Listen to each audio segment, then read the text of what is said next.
சனி பெயர்ச்சி அப்படிங்கிற அந்த விஷயம் நடக்க போகிறது அப்படின்னு நமக்கு தெரிந்த உடனே பல பேருக்கு பார்த்தோம்னால் அச்சம் ஏற்படும். மார்ச் 6, 2026ஆம் ஆண்டன்று சனி பகவான் பெயர்ச்சி ஆகிறார். கும்பத்திலிருந்து மீனத்துக்குள்ள பெயர்ச்சி ஆகிறார். இதனால் பல பல ராசிகளுக்கு நன்மைகளும் சில ராசிகளுக்கு அவ்வளவு நல்ல பலன்கள் கிடைக்காது அப்படிங்கிற நிலையும் இருக்குது. இது கோச்சார ரீதியாக சனி பகவான் சஞ்சாரம் செய்யக்கூடிய காலம் இது. இப்போது சனி பயிற்சி அப்படின்னு சொன்னாலே எல்லாருக்கும் மனசுக்குள்ள வரக்கூடிய முதல் கோவில் எது அப்படின்னு பார்த்தோம்னா திருநள்ளார் கோவில் மட்டும்தான். திருநள்ளார் கோவில் தான் எல்லாருக்குமே பிரசித்த பெற்ற கோவிலாக தெரியுது. அதை தவிர பல பல அற்புதமான சிவக்ஷேத்திரங்களில் சனி பகவான் சிவபெருமானை வழிபட்டிருக்கார். அப்படிங்கிறதெல்லாம் நமக்கு யோசித்து அந்தந்த ஆலயங்களுக்கு நாம் சென்றோம் அப்படின்னு சொன்னால் திருநள்ளாருக்கு சென்றால் நமக்கு என்ன பலன் கிடைக்குமோ அது போன்ற சமமான பலன்களை தரக்கூடிய பல ஆலயங்கள் நம் தமிழ்நாட்டில் இருக்குது அப்படிங்கிறது நம்ம தெரிஞ்சுண்டு நம்ம ஊர் பக்கத்துலேயே அந்த ஆலயங்கள் இருக்குதுன்னு சொன்னால் அந்த ஆலயத்துக்கு நாம் சென்று வழிபட்டோம் அப்படின்னு சொன்னால் நமக்கு அற்புதமான பலன்கள் கிட்டும். அப்படி நாம் முதலில் தரிசிக்க போகக்கூடிய ஆலயம் எது அப்படின்னு பார்த்தோம்னால் மிகவும் பிரசித்தி பெற்ற அற்புதமான திருப்புக்குழியூர் அப்படின்னு அழைக்கப்படக்கூடிய அவினாஷி அப்படிங்கிற அவிமுக்த க்ஷேத்திரம். அவினாஷி அப்படிங்கிறது திருப்பூருக்கு பக்கத்தில் இருக்கக்கூடிய மிகவும் அற்புதமான க்ஷேத்திரம். இங்கு சுந்தரமூர்த்தி நாயனார் ஒரு வீட்டில் போய் பார்த்து ஒரு வீட்டில் சந்தோஷமாக இருக்க இன்னொரு வீட்டில் பார்த்தா எல்லோரும் கஷ்டப்பட்டுட்டு இருக்கா. ஏன்னா அந்த வீட்டில் ஒரு குழந்தை 12 ஆண்டு காலங்கள் முன்னால் இறந்திருந்தது. முதலை குழந்தை அப்படியே முழுங்கிடுத்து. சுந்தரமூர்த்தி நாயனார் பதிகம் பாடி அந்த முதலை அந்த குழந்தையை வெளியில் விடுறது பார்த்தா அந்த குழந்தை அதே 12 வயசு பாலகனாகவே வெளியில் வந்தான் அப்படிங்கிற அற்புதமான பதிகம் பாடி மறுபடியும் குழந்தையை உயிர்ப்பித்த க்ஷேத்திரம் எது அப்படின்னு பார்த்தோம்னா எப்படி அங்கம்பூம்பாவே திருமயிலையில் ஞானசம்பந்தர் உயிர்ப்பித்தாரோ அதுபோலவே இந்த குழந்தையை உயிர்ப்பித்தார் சுந்தரமூர்த்தி நாயனார் அப்படிங்கிறது இந்த அவினாஷி க்ஷேத்திரத்துடைய விசேஷம். அவினாஷி க்ஷேத்திரத்தை பற்றி நம்ம சொல்லிகிட்டே போகலாம். ஆனால் இப்போ நம்ம நம்மளோட அந்த லிமிடெட் பிரீஃப் எது அப்படின்னு பார்த்தோம்னால் சனி பகவானுக்கும் இந்த அவினாஷிக்கும் இருக்கக்கூடிய தொடர்பு அப்படிங்கிறத நம்ம பார்க்கலாம். இங்கே இருக்கக்கூடிய சனி பகவான் நம்ம பார்த்தோம் அப்படின்னு சொன்னால் அனுக்கிரக மூர்த்தியாக இருக்கார். அனுக்கிரக மூர்த்தி அப்படின்னு ஏன் பெயர் வருது அப்படின்னு பார்த்தோம்னு சொன்னால் அபய ஹஸ்தத்தை காமிச்சு கொண்டு எல்லாருக்கும் அனுகிரகம் புரிகிறார் சனி பகவான். சனி பகவானோட அமைப்பு எப்படி இங்கே இருக்குது அப்படின்னு பார்த்தோம்னா அவருடைய வலது காலை ஒரு பீடத்து மேலே வச்சிருக்கார். அந்த பீடத்து மேல் வலது கால் வச்சிருக்கிறது என்ன அப்படின்னு காமிச்சா அது நிலையான தன்மை. என்ன ஆனாலும் சரி அவர் மேல் ஒரு பக்தர்களுக்கு வாழ்க்கையில் ஒரு நிலையான தன்மையை கொடுப்பார். அவர்கள் எப்பொழுதுமே பணிவுடனே இருப்பார்கள் அப்படின்னு சொல்லி அதை வலியுறுத்தும் விதமாக இந்த வலது கால் பீடத்தின் மீது ஊனப்பட்டிருக்கு. அதை நம்மளால் புரிஞ்சு கொள்ள முடியாது.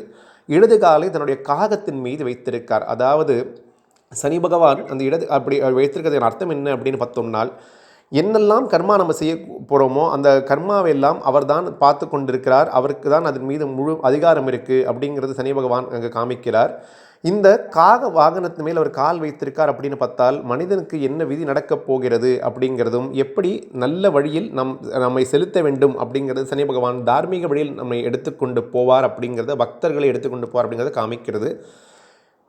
வலது கரத்தில் நம்ம பார்த்தோம்னா மேல் இருக்கக்கூடிய வலது கரத்து மேல் வரத்து கரத்தை பார்த்தோம்னா அம்பு வைத்து கொண்டிருக்கார். அந்த அம்பு எதுக்காக வைத்து கொண்டிருக்கார் அப்படின்னால் அவருடைய அந்த சக்தியை அந்த ஆற்றலை எப்படி வெளிப்படுத்துவார் அப்படின்னால் அது எதற்காக வெளிப்படுத்துகிறாருன்னா அந்த கர்மாவை எல்லாம் போக்குவதற்காக தான் வெளிப்படுத்துகிறார். அப்படிங்கிறதுக்காக அந்த வலது கையில் மேல் வலது கையில் அம்பையை வைத்து கொண்டிருக்கார். இந்த மேல் இடது கையில் என்ன வச்சுருக்காருன்னா வில்லை வைத்து கொண்டிருக்கார். அந்த வில் எதற்கு அப்படின்னு பார்த்தோம் அப்படின்னு சொன்னால் இந்த பக்தர்கள் தங்களுடைய முயற்சிகளை எல்லாம் இறைவனுடைய சங்கல்பத்துடனே தான் சேர்த்து செலுத்த வேண்டும்.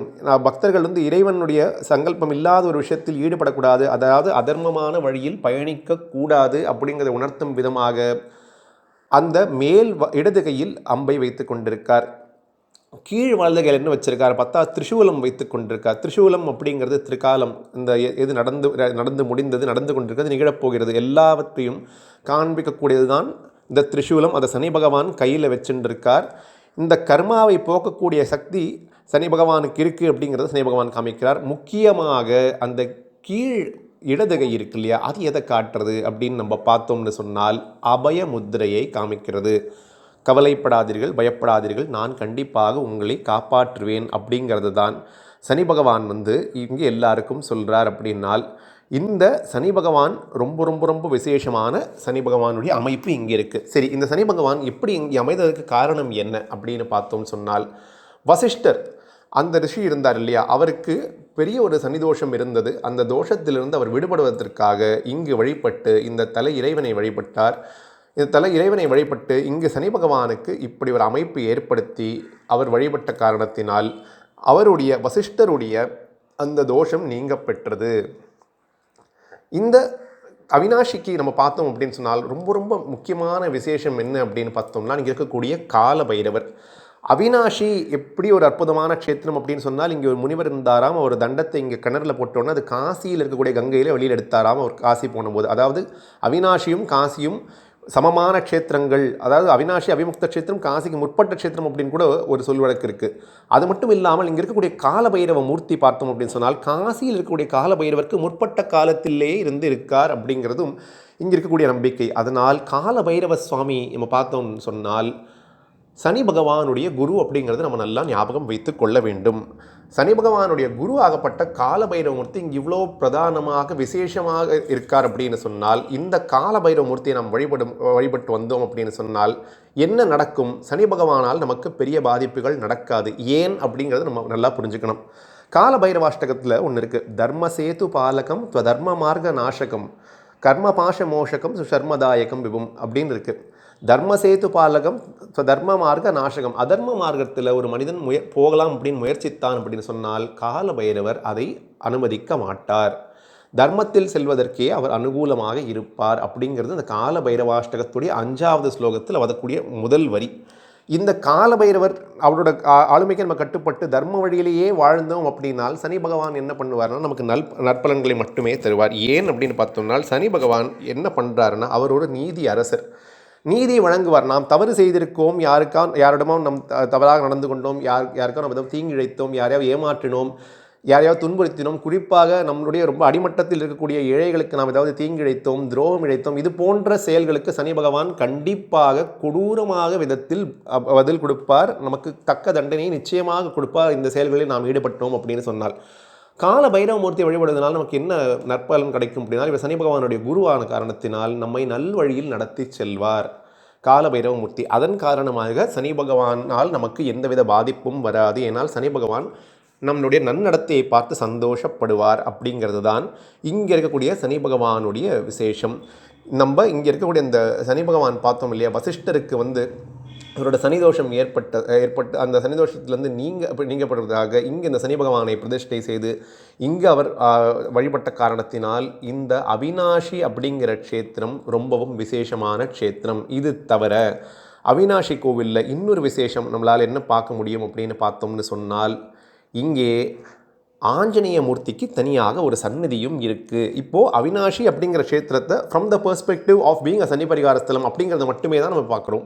இப்போது இங்கே ஆஞ்சநேயம் இருக்கக்கூடிய காரணத்தினால இங்கே நம்ம வந்தோம் அப்படின்னு சொன்னால் ராவணனிடமிருந்து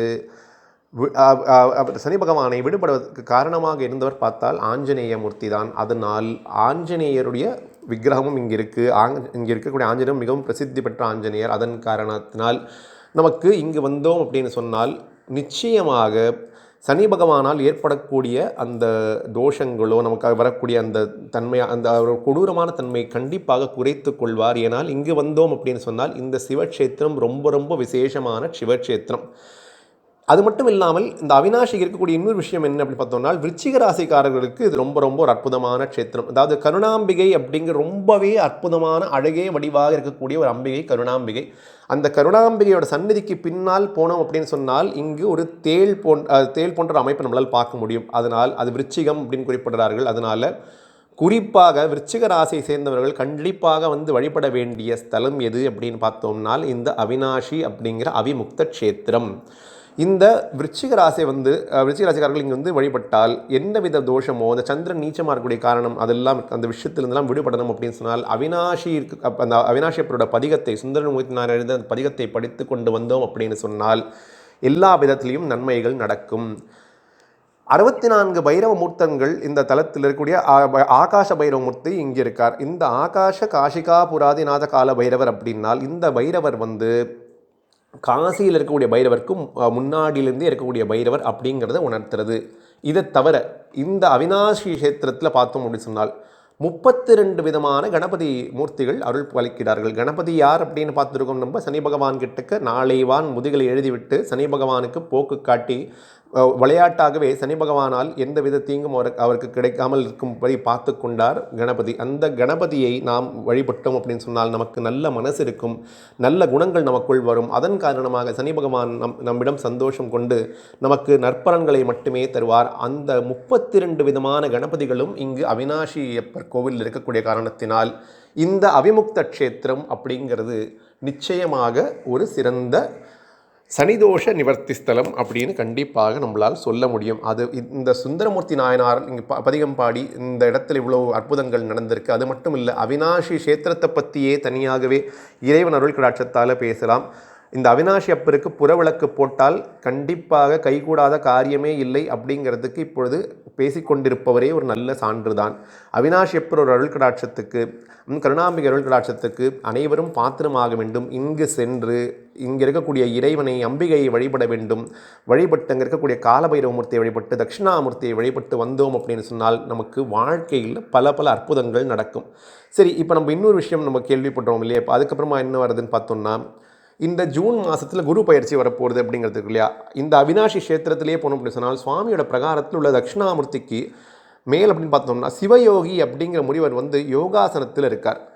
இவர் தட்சிணாமூர்த்தியை வழிபட்டு அளப்பரிய சக்தியெல்லாம் பெற்று குருவை மிஞ்சிய சீடராக விளங்கி கொண்டிருக்கார்.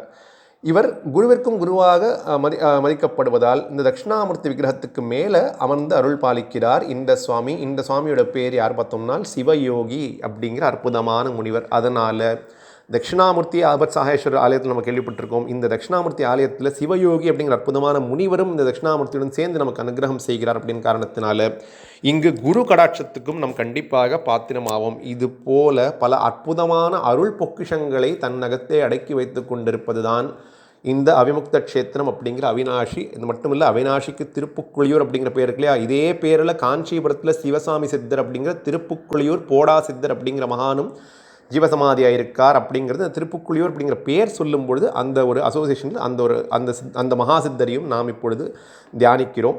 இந்த அவினாஷி க்ஷேத்திரத்துக்கு சென்று இருக்கக்கூடிய வினைகள் எல்லாம் உங்களிடமிருந்து எடுக்கப்படும். அதனால்தான் அது அவிமுக்த க்ஷேத்திரம்.